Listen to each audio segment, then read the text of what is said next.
Even though spending time with God and Bible study should be our number one priority, I know I'm not the only one who can use a little bit more motivation to get back into Bible study. So I have a list of Bible study tips and tools that is going to help us make Bible study a part of our mornings, a part of our lives, and get back closer to God. So stay tuned for those tips.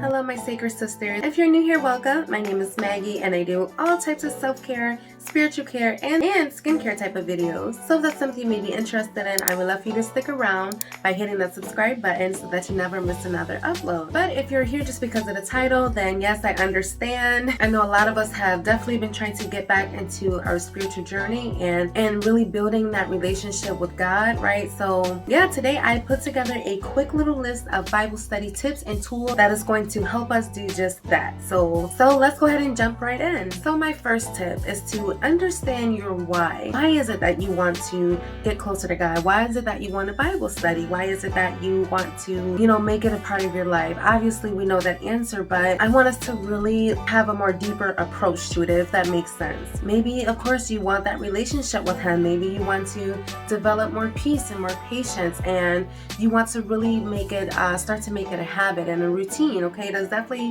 one of my whys. Definitely want to build that relationship, get closer to God, and really sort out the woman that He wants me to be, okay? So that's definitely my why, right? I am a mother, I'm a wife, and our role as a mother and a wife is definitely important. And yes, the Bible definitely has that blueprint and those steps, and sort of that guideline for us mothers, or for anybody, for everybody, right? And I thought that was just very important for me to tap back into, right? So that I can start to pour that more into my household. So once you start to develop your why, that's definitely going to help you be more eager, right, to get up and learn more and to build that relationship before you start your day, right? All right, my second tip is to always pray before you study. Now, I know sometimes we'll have those mornings where we're just like study block, right? We don't know what we want to study, what we want to read, and that is totally okay.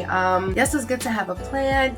I kind of just go off of my devotional sometimes. Sometimes I do chapter studies, or I do book studies, right, where I'm just studying the complete, book itself. And even before that, I always try to say a quick little prayer just to help to guide me, right, and to help and to kind of give the Lord that control, right, over what it is that He has for us, right? Maybe He wants to show us something. Maybe He has a scripture that's perfect for us, right, for whatever we're feeling, for whatever we're facing or going to face. I always try to say just a quick little prayer just to show gratitude, just to, and yeah, just to overall have that divine guidance and Holy Spirit, fill the room and to fill your heart, right, and just kind of let it flow from there. All right, my third tip is to limit distractions as much as you can. As you can imagine, being a mother of 4, it's almost nearly impossible, for me to get some quiet time. And that's why I have sort of like sometimes I'll feel, kind of guilty that I'll miss Bible study, or, I'll prioritize something else usually in the morning. But yeah, I really have to check myself and really kind of adjust myself, right, and really fit Him into my day and into my plan and in my life, right? So whether that was me getting up 2 hours or an hour early just for me to have that sort of quiet time, relaxation time, Bible time, it really has been helping me to start my day, to help get the kids' day started, right, to really set my spirit and my mind onto something above, and yeah, to show God and give God that time that He deserves, right? So try to limit your distractions as much as possible, even if that means sacrificing other things to do that, right? Number 4 can be even more important, and that is to do it even when you don't feel like it, right? So same thing with working out, or eating healthy. Bible study, time with God should definitely be a priority, right? I've really been noticing that the more I start to mature in my walk with God, right, that me skipping Bible time, me skipping, quiet time, or really like journaling, like that little time to myself, I noticed that's when I'm at my highest, right? That's when I'm at my happiest or my most positive, right? And the household can really benefit from that, right? But those days when I'm winging it, or I wake up late, start my day late, the household definitely suffers, okay?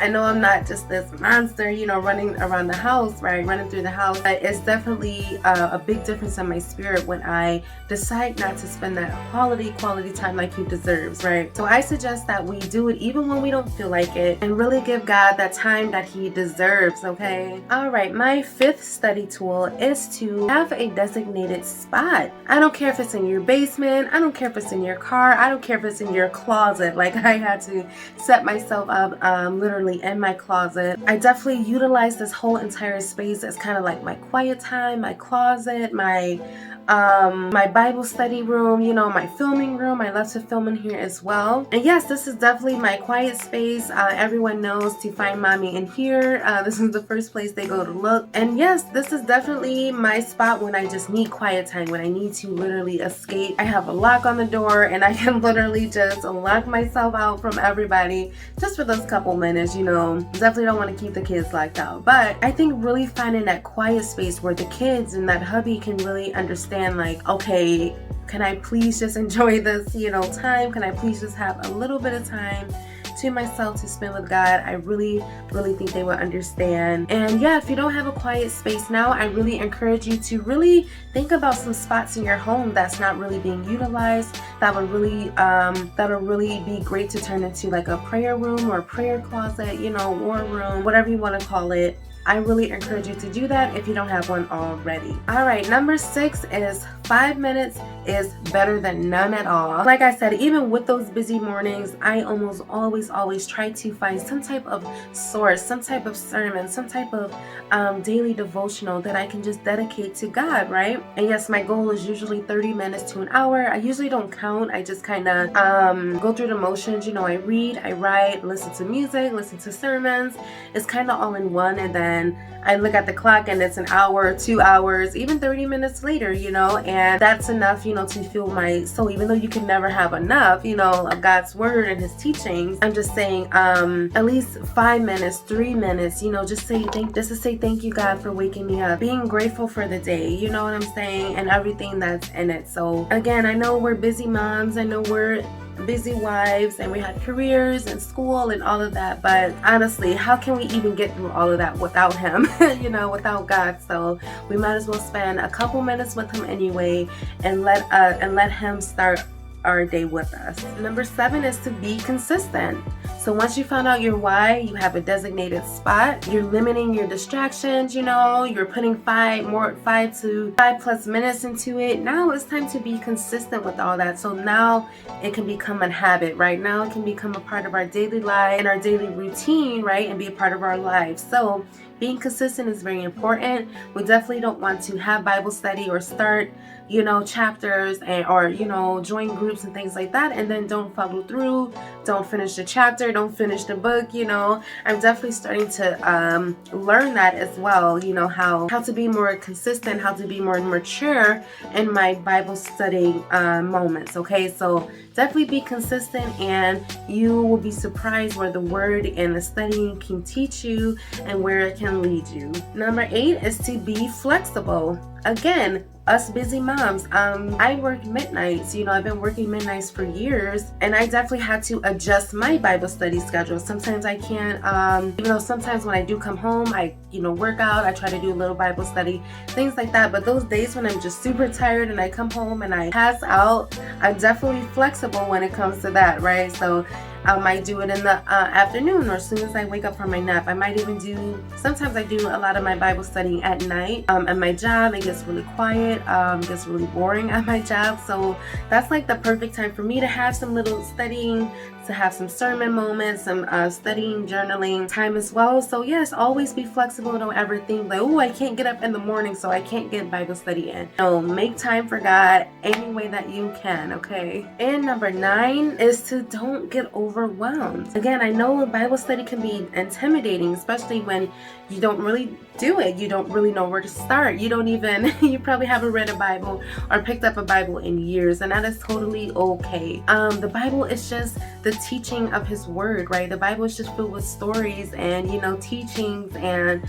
lessons, you know what I'm saying, that we can benefit from. So it's really just like reading a novel. So if you really don't know where to start from the beginning, right? Start from where Jesus really came into the picture, right? And that's like Luke, Matthew, John, those are really great starts, right? To really understand who Jesus is, his love, how he came to be on earth, all that good stuff. Yes, because we definitely have to stop making excuses for why it is that we can't, read our Bibles, or why isn't that we cannot find time to spend and to really study the word and study scriptures and things like that. So next time, really just take a breath, ask the Holy Spirit to guide you, go off your emotions if you have to, which is usually called a topical study. So depression or anger or wealth, or forgiveness, things like that. I definitely recommend starting with full chapters, full books, beginning to end. You definitely don't want to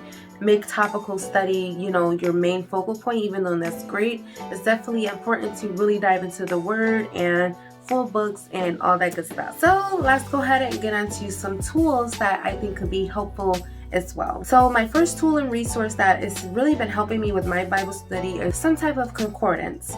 So a Bible concordance is just basically like a big old thesaurus, what are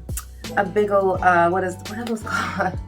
A big dictionary, of every single word, every single breakdown, every single scripture in the Bible, right? So I don't know about you, but a lot of the words in the Bible can be very confusing, or not confusing, or I just never heard of it. I don't know the meaning of it. So having some type of concordance, which dictionaries are good as well, but a concordance is specific for the Bible, right? Really breaks down those main words, those difficult words, those Hebrew words, you know what I'm saying? That can really stump us up when we're reading, or even some type of like Bible resource book. Okay, so when I'm doing my Bible studies on my study sheets, I really like to reference something like this.